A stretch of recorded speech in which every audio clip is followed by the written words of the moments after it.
우리가 다 함께 나누고자 하는 말씀의 제목은 영성의 유형에 따른 보살핌, 영성의 유형에 따른 보살핌이라는 제목으로 은혜 받기를 원합니다.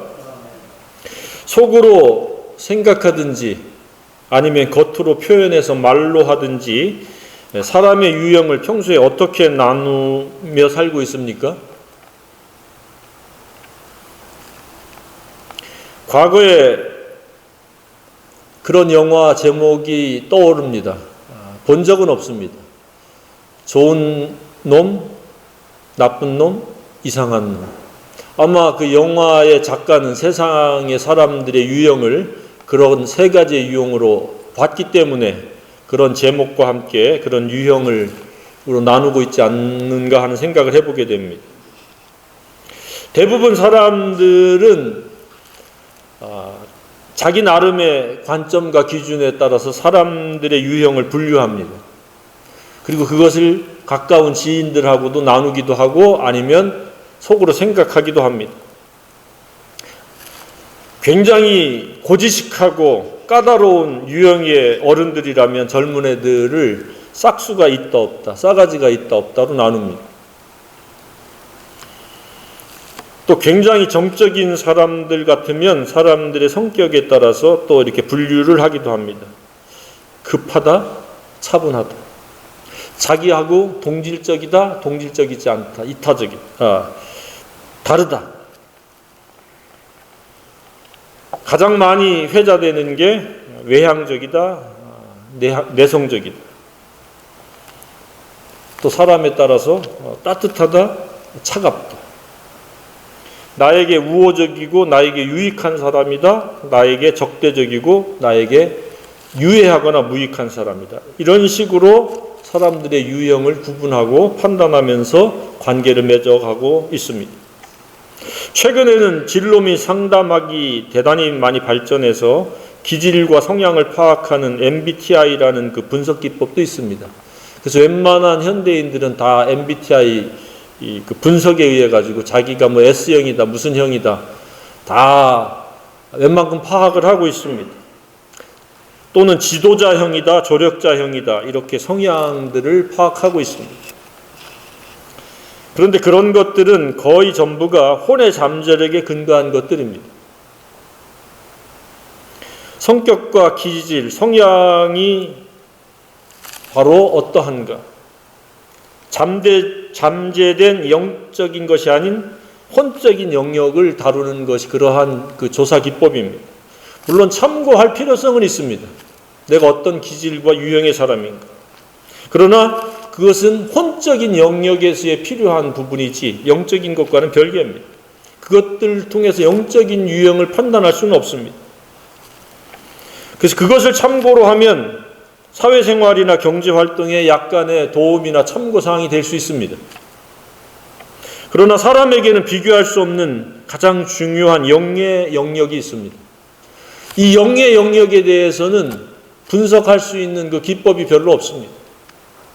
다만 그 사람과 대화를 통해서 그 사람의 행동거지를 통해서 우리가 다만 유추할 뿐입니다.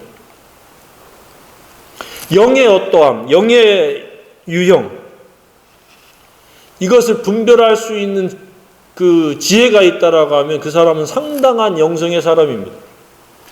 내가 어떠한 영성의 사람인지, 상대가 어떠한 영성의 사람인지 모르는 채 그냥 부딪히면서 그렇게 어울려 살아가는 게 이 시대의 사람들의 삶의 행태입니다. 최상의 영성을 가지고 내 주변의 사람들의 영성의 유형을 파악할 수 있고 분별할 수 있는 저와 여러분이길 원합니다. 그래야 그들을 제대로 도울 수가 있습니다. 성경에서는 이러한 영성의 사람을 6가지로 분류하고 있습니다. 우리는 이 말씀을 통해서 우리 자신이 먼저 나는 어디에 해당되어지는 영성의 사람인가 라고 하는 것들을 파악하고 내가 사람들을 도울 수 있는 영성의 사람이 먼저 되어야 합니다. 그런 다음에 다른 사람들의 영성을 파악해서 다른 사람들을 도울 수 있는 저와 여러분이길 원합니다.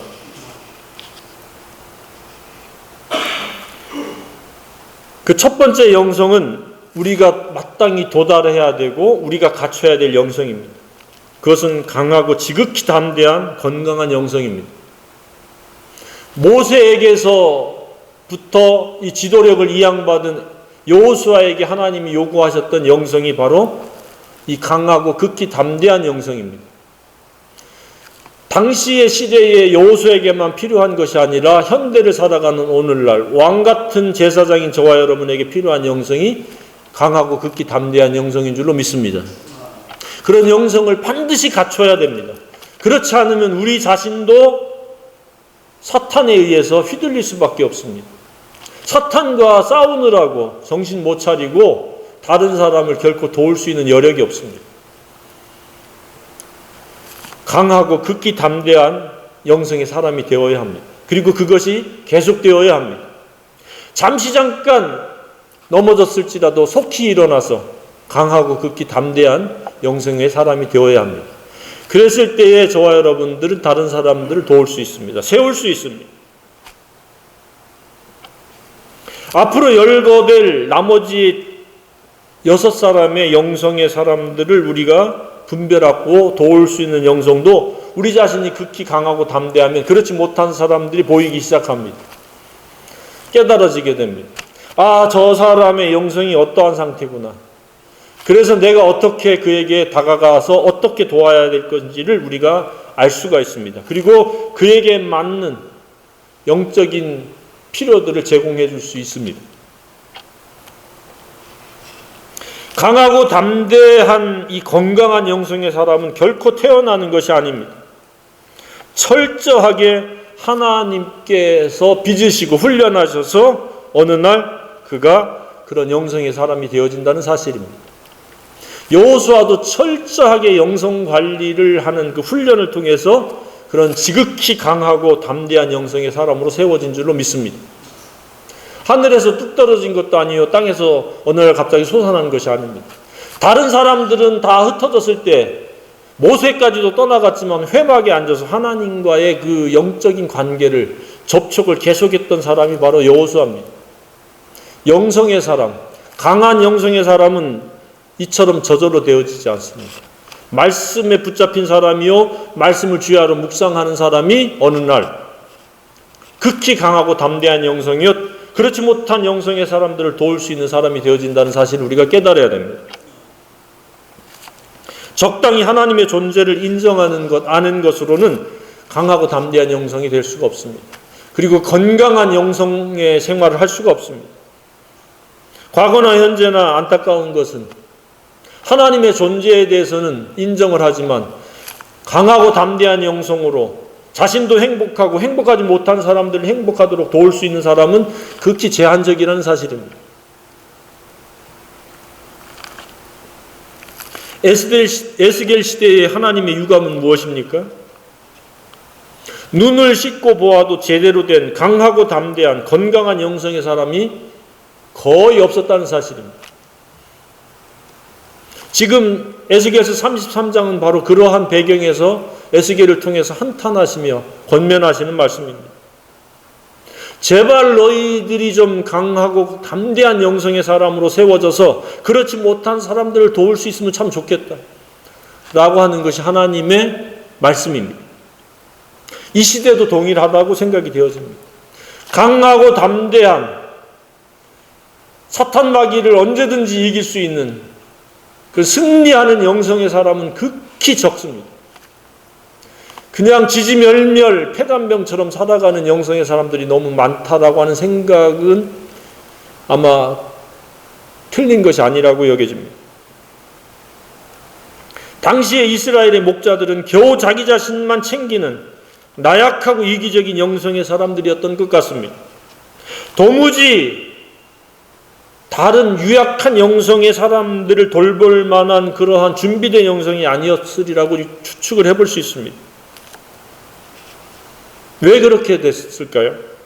아마도 하나님과 하나님의 말씀과 사랑에 빠진 적이 없었기 때문에 그랬을 가능성이 높습니다. 왜냐? 하나님의 말씀이 좋은 꼴이요 좋은 맑은 물이기 때문에 그렇습니다. 맑은 물을 먹고 좋은 꼴을 먹지 않으면 건강한 영성의 사람으로 살아갈 수가 없습니다.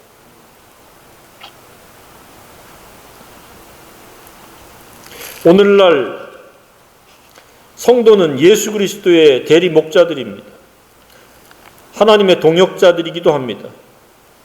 따라서 하나님이 위임하신 일을 효과적으로 생산적으로 잘 감당하기 위해서는 우리가 강하고 담대한 최상의 영성을 갖춰야 됩니다. 그럼 어떻게 최상의 영성을 갖출 수 있는가? 유일하고도 최선의 방법은 하나님의 말씀을 주야로 묵상하는 것 외에는 없습니다. 다른 것을 많이 안다 할지라도 그것은 하나의 지식이요 관념입니다. 하나님의 말씀을 읽을 때에, 묵상할 때 성령께서 역사하셔서 우리를 지극히 강하고 담대한 사탄을 이길 만한 능력에 승리할 수 있는 그런 역량의 영성의 사람들로 세워주는 줄로 믿습니다. 어떻게 해야 된다라는 것을 아는 것은 중요하지 않습니다. 그렇게 실행하는 사람만이 강하고 담대한 영성의 사람이 될 줄로 확신합니다. 그것이 여호수아서 1장 6절로 9절의 말씀이요 시편 1편의 말씀입니다. 시편 119편 133절의 말씀입니다. 나의 발걸음을 주의 말씀에 굳게 세우시고 어떤 죄악도 나를 주관하지 못하게 하소서. 하나님의 말씀으로 꽉 차 있기 때문에 어떤 죄악도 침범할 수 없게 해달라는 그러한 호소를 하고 있습니다. 하나님 말씀만이 우리를 강하게 하고 담대하게 할 수 있는 유일한 능력이요 방법입니다. 요령도 없고 지름길도 없습니다. 우리는 강한 영성의 사람이 되어야 합니다. 시대가 악하고 불의불법이 만연한 이때에 더더욱 그렇습니다. 뿐만 아니라 두 번째 이 영성의 사람을 도울 수 있습니다. 두 번째 영성의 사람은 어떤 유형의 영성의 사람입니까? 연약한 영성의 사람입니다. 연약한. 강하지 않으면 연약한 어린아이와 같은 영성의 사람입니다. 매우 유약합니다. 사탄이 유혹하면 금방 넘어집니다. 미혹하면 미혹에 빠집니다. 싸워서 이길 힘이 없습니다. 홀로 설 수 없는 영성입니다. 어둠의 권세와 죄를 이길 수 없는 그런 유약한 영성입니다. 여전히 육신의 생각에 지배를 받는 영성입니다. 이러한 사람들을 우리가 도울 수 있어야 됩니다. 영적으로 지속적인 말씀을 통해서 돌봄이 필요한 대상들입니다. 얼마나 많은지 알 수가 없습니다. 사람은 두 생각 중에서 한 생각으로 살아가는데 이런 연약한 영성의 사람은 육신의 생각에 지배를 받아서 살아갑니다. 진리의 지배를 아직 받지 못합니다. 십자가를 지고 가야 되는데 십자가에 관해서만 아는 존재입니다. 이 시대에 십자가를 지고 가는 사람은 몇 명이나 되겠습니까? 십자가에 관해서 십자가에 대해서만 이야기할 뿐입니다. 이 연약한 데 머무르는 겁니다. 십자가는 아무리 이야기하고 주의 주장을 펼쳐도 강한 영성의 사람으로 세워주지 않습니다. 십자가를 지고 말씀과 기도로 비로소 그의 영성은 강하고 담대한 영성이 될 수 있습니다. 사탄은 예수 믿어라 그래, 교회 다녀라 그래, 이렇게 허용을 해주면서도 십자가를 지는 데는 인색하게 하고 아예 십자가 지는 것 자체를 경험해 본 적도 없고 실행해 본 적도 없는 사람들이 부지기수입니다. 다시 말씀드리면 연약한 유형의 영성의 사람들이 너무 많다는 이야기입니다. 결코 그들은 진리에 관해서 이야기하고 십자가에 관해서 이야기하지 진리에 순종되어질 수 있는 그런 영성을 갖추지 못했습니다. 때때로 안타까운 마음에 세상을 둘러보면 전부 연약한 영성의 사람인 것처럼 느껴질 때도 있습니다. 강한 영성의 사람은 너무도 희귀한 시대에 살고 있습니다. 다니엘 시대니 무슨 시대마다 다 그랬습니다. 엘리야도 자살하려고 노뎀나무에 숨어 밑에서 자살을 갈망할 때에 너 외에 7,000명을 숨겨놔. 극소수입니다. 세 번째 영성은 어떤 영성의 사람입니까? 병든 영성의 사람입니다. 병든 영성의 사람은 어떤 영성의 사람입니까? 그는 진리로 말미암아 인격 체계를 이루지 못한, 이를테면 사랑이 망가지고 고장난 영성입니다. 차는 차인데 타이어가 펑크가 났든지 엔진이 망가졌든지 그래서 움직일 수 없는 차와 다를 바가 없는 영성의 사람입니다. 고장난 영성의 사람입니다. 영성의 오작동이 되거나 멈춰선 것입니다. 즉 진리가 들어가고 진리에서 순종되어지는 영성이 이제는 망가진 겁니다. 우리는 신체만 온전하면 아무 문제가 없는 것처럼 생각하는데 영적으로 우리가 살필 줄 알아야 됩니다. 그가 예수를 믿다가 잘 순종하다가 어느 날 멈춰섰다. 병든 영성입니다. 말씀을 지속적으로 채우고 공급하지 않은 겁니다. 어쩌면 연료가 이제는 다 사용되어지고 공급되어지지 않는 더 이상 움직일 수 없는 자동차와 같은 그런 존재일 수도 있습니다. 다시 과거로 돌아가서 옛사람으로 반응하며 살아가는 그런 인생일 수도 있습니다. 공동체 안에는 이런 다양한 유형의 영성의 사람들이 있습니다. 연약자, 병든 영성의 사람. 그런 사람들은 다른 사람들에게 걱정의 대상이요, 동정의 대상이요, 중보기도의 대상이 되어지는 겁니다. 많은 짐을 지울 수밖에 없습니다. 그리고 그의 사생활에서도 그는 정상적으로 올바른 길을 갈 수가 없습니다. 병드는데 어떻게 올바른 길을 갈 수 있습니까? 휠체어에 의존한다든지 누군가의 도움이 필요해서 겨우겨우 살아갈 수 있을 수밖에 없는 안타까운 존재일 수밖에 없습니다. 병든 영성이나 연약한 영성이 많을수록 그 공동체는 내홍을 많이 겪게 됩니다. 또 그런 지도자는 굉장히 많은 그러한 기도에, 중보에 에너지를 쏟을 수밖에 없습니다.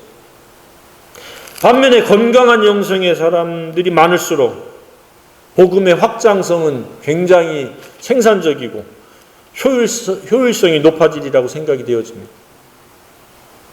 우리 교회 공동체는 인원이 많든 적든지 건강한 영성의 사람들로 말미암아 복음의 확장성이 있는 그런 교회이기를 간절히 소망합니다. 세상 어디에 내놔도 오직 십자가 복음으로 살아가는 사람들, 십자가 복음을 전하는 사람들이기를 원합니다.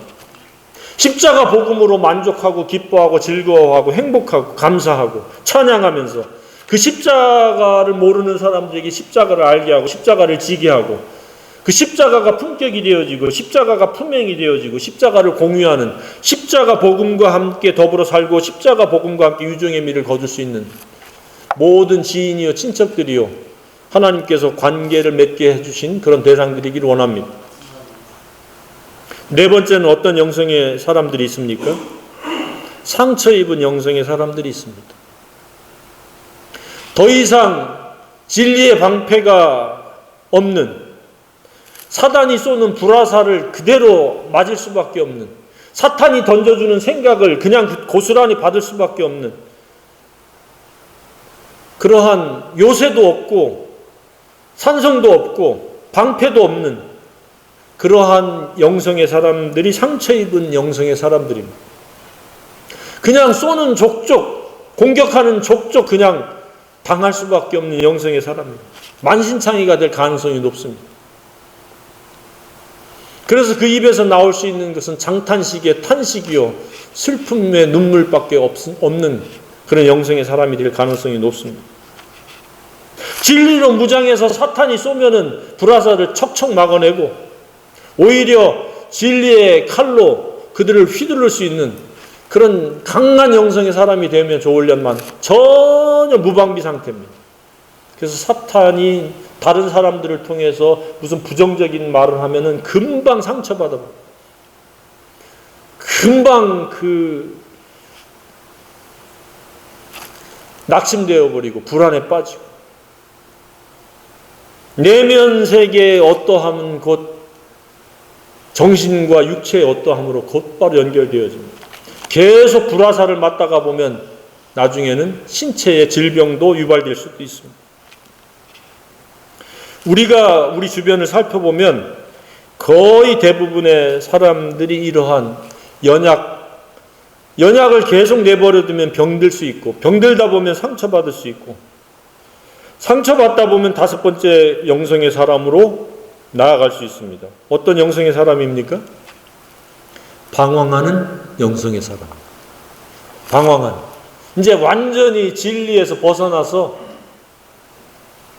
자기 임의대로 그냥 정처 없는 나그네 길을 가는 사람들이 바로 이 방황하는, 그냥 온갖 연약함을 끌어안고 병든 채로, 영적으로 상처난 채로, 망가진 채로 그냥 방황하는 겁니다. 거기에 수식이 붙죠. 유리 방황하는, 궤도를 이탈해서 살아가는. 그러니까 창조 목적대로, 구원의 목적대로 도저히 살아갈 수가 없습니다. 십자가 복음의 길은 완전히 벗어나서 그냥 시시각각으로 보여지는 현상과 상황에 따라서 그냥 전전긍긍합니다. 하루하루 살아갑니다.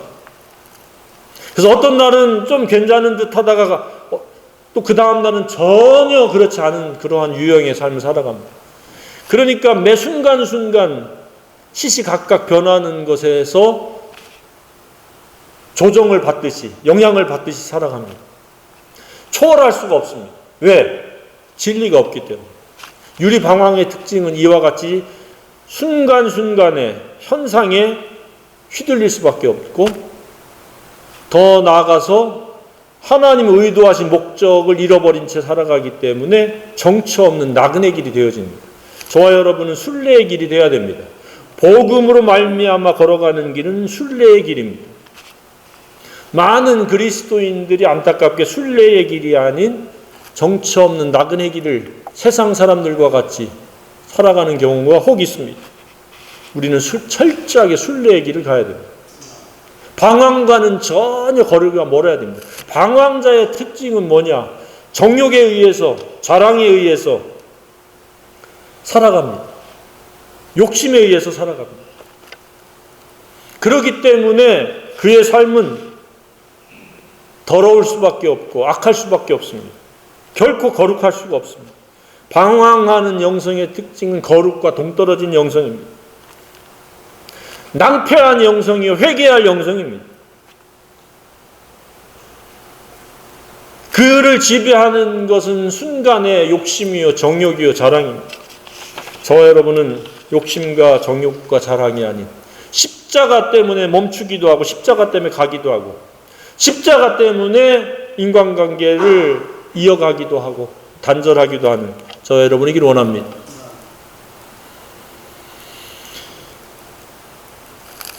방황의 길을 멈추는 방법은 회개하는 길밖에 없습니다. 이게 내 힘으로 되지 않는 겁니다. 내 힘으로 살려고, 내 뜻대로 살려고 자포자기한 것도 회개해야 되고, 자기 방법으로 살던 것도 회개하고, 자기 욕심대로 살던 것도 회개하고, 오직 십자가를 날마다 지고 말씀과 기도로 살아가야 됩니다. 지름길도 왕도도 없습니다. 마지막 여섯 번째 영성의 유형은 어떤 영성의 유형의 사람입니까? 잃어버린 영성의 사람입니다. 처음에는 믿음으로 시작했습니다.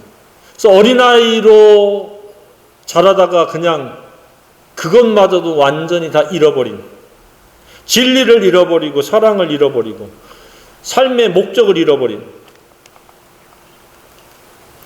많은 경우는 아닐지라도 이렇게 잃어버린 유형의 사람들도 있습니다. 교회 공동체를 떠나는 것이 잃어버린 영혼입니다. 구원받지 못한 영혼도 잃어버린 영혼일 수도 있지만 복음을 분명히 들어서 알고 기뻐했다가 완전히 복음을 그냥 제자리에 놓고 다시 세상으로 돌아간 사람들도 잃어버린 자들입니다. 잃어버린 영성의 사람입니다. 아니면 진리에 대해서 무지한 자입니다. 교회는 열심히 다녔는데 진리에 대해서 무지한 자. 그래서 다시 과거로 돌아가 버리고 철저하게 육신으로 살아가는 사람들. 잃어버린 영성의 사람일 수밖에 없습니다. 그들의 삶의 방식은 타락한 본성으로 그냥 살아가는 거예요. 매일매일. 혼과 육의 주관을 받아서 살아갑니다. 진리는 완전히 다 무시 멸시한 채로 살아갑니다. 자신의 본능에만 충실합니다. 먹는 거, 보는 거, 갖는 거, 이런 것들이 그 삶의 주된 목적입니다. 복음은 전혀 상관이 없습니다. 우리가 사는 이 세상에는 좋은 놈, 나쁜 놈, 이상한 놈이 있는 게 아니라 강한 영성의 사람과 연약한 영성의 사람과 병든 영성의 사람과 상처 입은 영성의 사람과 방황하는 영성의 사람과 잃어버린 영성의 사람이 있다는 것을 깨달아야 됩니다. 그래서 우리는 시시각각으로 그들을 도울 수 있어야 됩니다. 그런데 하나가 잘못되면 이렇게 보통 4개가 함께 어우러질 가능성이 높습니다. 연약함에서 계속 머물러 있으면 그 연약함으로 계속 머물러 있도록 사탄이 그대로 두지 않습니다. 반드시 영혼을 병들게 만듭니다. 상처 입게 만들고 그리고 방황하게 만듭니다. 그래서 이 4유형의 영성의 사람들은 거의가 한 부류의 사람으로 우리가 봐도 됩니다. 그래서 그들을 도울 수 있는 방법은 오직 때에 맞는 양식을 제때에 제공을 해주고 그리고 그 양식과 접촉이 규칙적으로 이루어지고 그리고 어느 순간에는 스스로 말씀을 먹을 수 있는 영의 양식을 섭취하고 영의 생명수를 마실 수 있는 그런 사람들로 세워야 됩니다. 그러면 그들이 강하고 담대한 영성의 사람, 승리하는 영성의 사람으로 세워질 줄로 확신합니다. 우리가 우리 주변에 이렇게 연약한 영성의 사람들로부터 비롯된 잃어버린 영성의 사람까지 불쌍히 여기는 것으로 끝나는 것이 아니라 그들을 세울 수 있어야 됩니다. 정말로 따뜻한 마음으로 다가가서 십자가 복음을 들고 그들에게 나아가서 그들을 말씀으로 세워야 됩니다. 말씀 외에는 그들을 세울 방법이 없습니다. 최종적이고 검증 가능한 것은 말씀입니다. 나머지는 다 수단이요, 도구요, 통로입니다. 우리는 하나님의 그 복음의 통로요, 파이프와 같은 존재가 되어야 합니다. 생수를 공급하는 파이프요, 정말로 영적인 양식을 공급하는 도구요, 식탁과 같은 존재가 되어야 합니다. 그래서 그들을 세워야 됩니다. 무차별적으로 사탄에게 도전받고 넘어지고 쓰러지고 아파하는 그들을 우리는 일단 중보기도로 품어야 됩니다. 그리고 이런 방법 저런 방법으로 말씀을 들을 수 있도록 그들에게 권면해야 됩니다. 얼마나 요즘 시대가 좋습니까? 유튜브 우리가 이 설교 동영상을 제작하는 이유도 그겁니다. 믿음은 들음에서 난다고 분명히 말씀했습니다. 내적 치유가 이루어지고 연약자가 병든 자가 완전히 치유와 회복으로 나아갈 수 있는 말씀이 되어지리라고 저는 확신합니다. 그래서 그들에게 계속 한두 번이 아니라 기분 내킬 때가 아니라 기분 안 내킬 때도 주야로 말씀을 듣고 읽도록 그들을 권면하고 함께 같이 듣기도 하고 그래서 사탄의 공격을 이길 수 있는 어둠의 권세를 능히 물리칠 수 있는 강하고 담대한 영성의 사람 그리고 그렇지 않은 사람들을 또 도울 수 있는 그런 제2의 제3의 재생산이 이루어질 수 있는 저와 여러분의 생애가 되기를 간절히 소망합니다.